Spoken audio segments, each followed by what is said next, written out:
Hello friends, welcome to the channel crazy word. आज से हम एक नई इंग्लिश न्यूज़पेपर रीडिंग की सीरीज़ शुरू करने जा रहे हैं। जैसा कि आप जानते हैं, इंग्लिश न्यूज़पेपर को रीड करना थोड़ा डिफ़िकल्ट माना जाता है।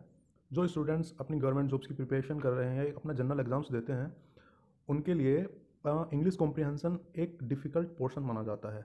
तो आज जो हम ये एक सेक्शन शुरू कर रहे हैं, इसमें क्या होगा कि न्यूज़पेपर्स को अच्छे से रीड कैसे किया जा सकता है। हम line by line newspaper read करेंगे, पैराग्राफ बाई पैराग्राफ उनका मीनिंग समझेंगे और जो डिफ़िकल्ट इंग्लिश वर्ड्स हैं उनका हिंदी वर्ड मीनिंग समझेंगे। दोस्तों, जो जनरल पीपल हैं वो भी केवल वर्ल्ड अफेयर्स को इसलिए नहीं फॉलो कर रहे होते हैं क्योंकि वो इंग्लिश न्यूज़पेपर को पढ़ना बोरिंग मानते हैं। अगर आपको एक कंट्री लेवल पर अगर बात करनी है तो कंट्री लेवल पर न्यूज़पेपर्स पढ़ना सबसे बेस्ट हैबिट माना जाएगा वर्ल्ड अफेयर्स के अवेयरनेस के लिए। तो चलिए हम शुरू करते हैं। मैं ये आर्टिकल इंडियन एक्सप्रेस से ले रहा हूँ। इंडियन एक्सप्रेस के बाद हम लोग चाइना के ग्लोबल टाइम्स पे को भी कवर करेंगे। उसके बाद में हम नेक्स्ट वीडियोस में गार्डियंस को भी कवर करेंगे, जो यूरोप का बहुत फेमस अखबार न्यूज़पेपर माना जाता है। हम द हिंदू को भी कवर करेंगे। बहुत खूबसूरत आर्टिकल लिखा गया है इंडियन एक्सप्रेस में। चलिए इसको समझते हैं। गाइस, स्टार्टिंग में लिखा है, as the nation battles through the second कोविड-19 wave, the government's most stellar achievement would be to change its role from ruling to seva और सर्विस।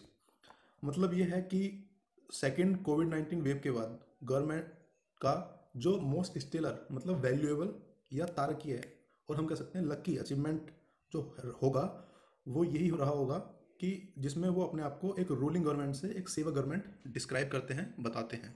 इसमें देखिए, आर्टिकल शुरू करते ही आगे ये कहा जाता है कि prime minister Narendra Modi second government has just completed 2 years in office.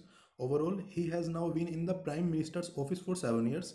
It is long enough time to take stock of the hits and misses of an incumbent head of government. So how should we assess PM Modi's tenure so far? मतलब ये है कि Modi government का जो second tenure शुरू हुआ है, I mean 5 years के बाद जो अगले 2 साल कंप्लीट हो गए हैं, टोटल 7 साल कंप्लीट हुए हैं। तो ये बहुत ही ठीक ठाक टाइम है मोदी गवर्नमेंट जो है उसके कामकाज को एसेस करने का।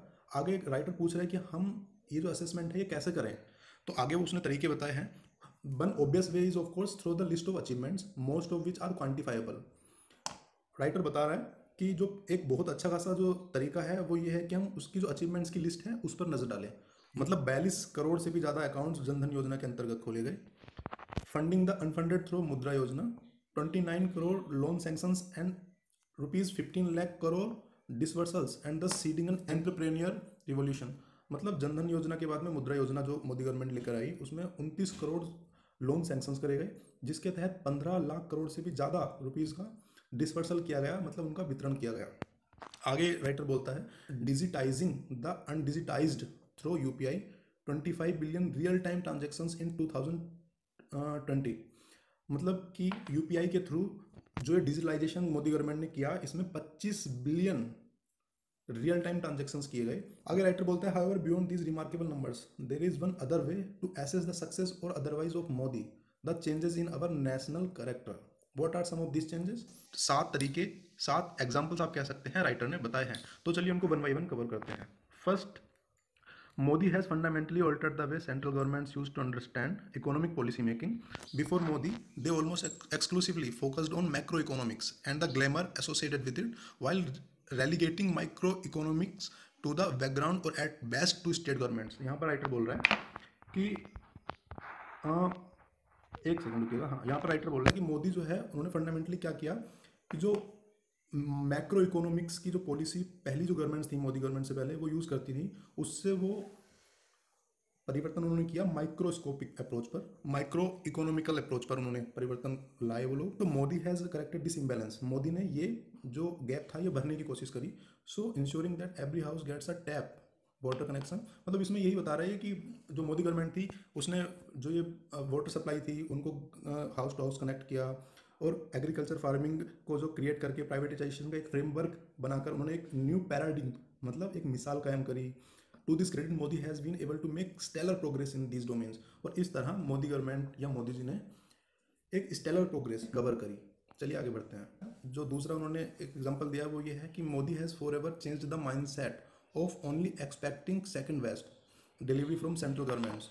The people of this country will no longer be satisfied with being laggards और फॉलोअर्स। मतलब ये राइटर बता रहे हैं कि मोदी गवर्नमेंट ने ये समझ लिया कि जो हमारे देश के जो पीपल हैं वो फॉलोअर्स नहीं बनना चाहते, और ये जो सेकंड बेस्ट क्वालिटी का जो एक टैग, एक तमगा हमारे देश के प्रोडक्ट्स को, एक्सपोर्ट्स को दिया जाता है, मोदी गवर्नमेंट उसको उससे बाहर निकालना चाहती है। उन्होंने चाहा कि वो कोविड-19 में जो वैक्सीन्स का एक्सपोर्ट हो रहा है, जो उनका प्रोडक्शन हो रहा है, उसकी क्वालिटी वर्ल्ड में बेस्ट हो।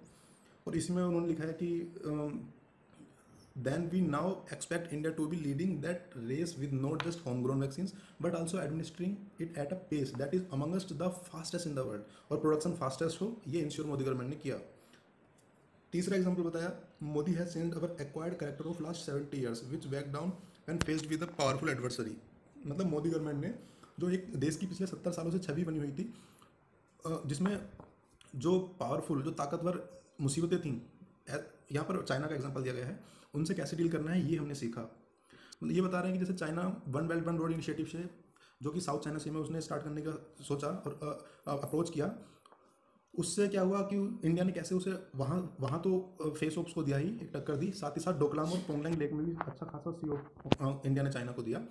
और आगे एग्जाम्पल देते हुए बोला कि इंडिया ने उन्हें आंखों में आंखें डालकर टक्कर दी चाइना को। Everyone has realised that this India of 2021 is not the India they knew pre 2014। और ऐसा करके एटलीस्ट एक छवि इंडिया की बन गई कि ये जो इंडिया है 2021 का, ये वो इंडिया नहीं है जो 2014 से पहले या जो प्रीवियस गवर्नमेंट से पहले या जो प्री मोदी गवर्नमेंट हुआ करता था। आगे बढ़ते हैं। चौथा एग्जांपल दिया गया है, one of the most significant changes has been in our foreign policy. It is no longer about moral science lectures but is now driven purely through the prism of hardcore national interest. Realpolitik divorce from grandstanding is now part of arsenal. चौथे में इसने बताया कि अब जो India है वो foreign policies पर बल देने लगा है। वो अब हर फॉरेन पॉलिसीज़ के में रियल पॉलिटिक यूज़ कर रहा है, मतलब राजनीति यूज़ कर रहा है। वो अब एक जगह ठहरना नहीं चाहता, और ये सारी टैक्टिक्स जो वो अब यूज़ कर रहा है, उसके पास एक बहुत बड़ा शास्त्रागार है, आर्सेनल है, और ये जो सारी टैक्टिक्स हैं ये उसके शास्त्रागार का ही पार्ट है। पांचवें एग्जाम्पल में राइटर बताता है, respect for private enterprise and legitimate profit seeking is no longer taboo.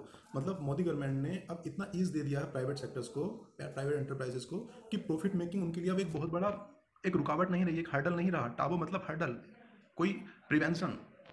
The defence that Modi himself mounted for entrepreneurs, terming them as nation builders in parliament, is already getting translated into policy and in time may become his most significant economic contribution yet। पांचवें में जैसे ये बता रहा है कि private sectors को बहुत एनरिच करने लगी मोदी गवर्नमेंट, और साथ ही साथ पार्लियामेंट में इससे रिलेटेड जो पॉलिसीज़ थी उनको इकोनॉमिकली स्ट्रॉन्ग वे में प्रेजेंट किया गया, और ये बेस्ट कंट्रीब्यूशन राइटर मानता है मोदी गवर्नमेंट का। आगे बढ़ते हैं। छठा पॉइंट यहाँ पर है, the work done in empowering women and freeing them from clutches of societal constants may in time become Modi's most significant social contribution, from administering India's most important union ministries to permanent commission in the armed forces and from establishing crores of small and micro enterprises to corporate boardrooms, and from freedom from the regressive instant triple talaq to legitimate rights in ancestral property. Almost all the iron glass ceilings have been broken। यहाँ पे writer बताना चाह रहा है कि मोदी सरकार ने इस तरह वीमेंस को एम्पावर किया, उन्हें जो एक सोसाइटल, जो सोसाइटी के कुछ हर्डल्स थे, कंस्ट्रेंट्स थे, उनसे फ्री किया। मोदी के जो सोशल कंट्रीब्यूशन है वो बहुत अमेजिंग है। इंडियाज़ मोस्ट इंपॉर्टेंट, उन्होंने क्या किया, जो यूनियन मिनिस्ट्रीज़ थी, जो इंपॉर्टेंट यूनियन मिनिस्ट्रीज़ थी, उनको परमानेंट कमीशन में तब्दील किया, और crores of small and micro enterprises को एक बोल्स्टर वे में, मतलब एक ताकत प्रदान करते हुए उनको एक टेबल पर लेके आए। मतलब ये सारी की सारी जो हर्डल्स थी, रुकावट थी, ये सारी की सारी तोड़ दी गई, हटा दी गई। सातवां यहाँ पर पॉइंट राइटर बताता है, perhaps the defining and the long-lasting contribution of Modi would be the way he has managed to fuse our glorious civilization heritage with our modern impulses. This nation now celebrates the construction of Ram Temple as exuberantly as it rejoices in the success of the ASAT mission or awaits the launch of Gaganyaan। सातवें point में ये बताना चाह रहा है कि Modi government का जो लॉन्ग लास्टिंग कंट्रीब्यूशन है, मतलब कभी भी ख़त्म ना होने वाला कंट्रीब्यूशन है, वो शायद ये होगा कि वो मैनेज कर पाए कि जो हमारी ग्लोरियस सिविलाइजेशन हेरिटेज है, जो हमारा कल्चर है, उसको मॉडर्न जो कल्चर है उसके साथ कैसे कनेक्ट किया जाए। सेलिब्रेट्स मतलब देश अब सेलिब्रेट करता है राम टेम्पल का कंस्ट्रक्शन भी उसी जोश और उत्साह के साथ जैसे वो एंटी सैटेलाइट मिशन को एंजॉय करता है या फिर गगनयान के लॉन्च पे खुश होता है, वैसे ही वो राम टेम्पल के कंस्ट्रक्शन पे भी खुश होता है।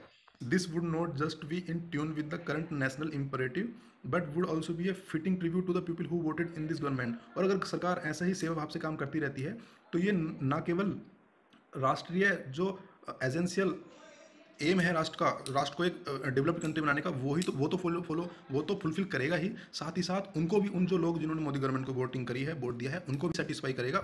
एट लास्ट कंक्लूजन देते हुए राइटर बोलता है कि permanently change of role government का रूलिंग से सेवा के बीच में, मतलब शासन से लेके एक सेवा के बीच का जो भाव है, ये बेस्ट अचीवमेंट है गवर्नमेंट का जो वो अपनी जनता के लिए कर सकती है।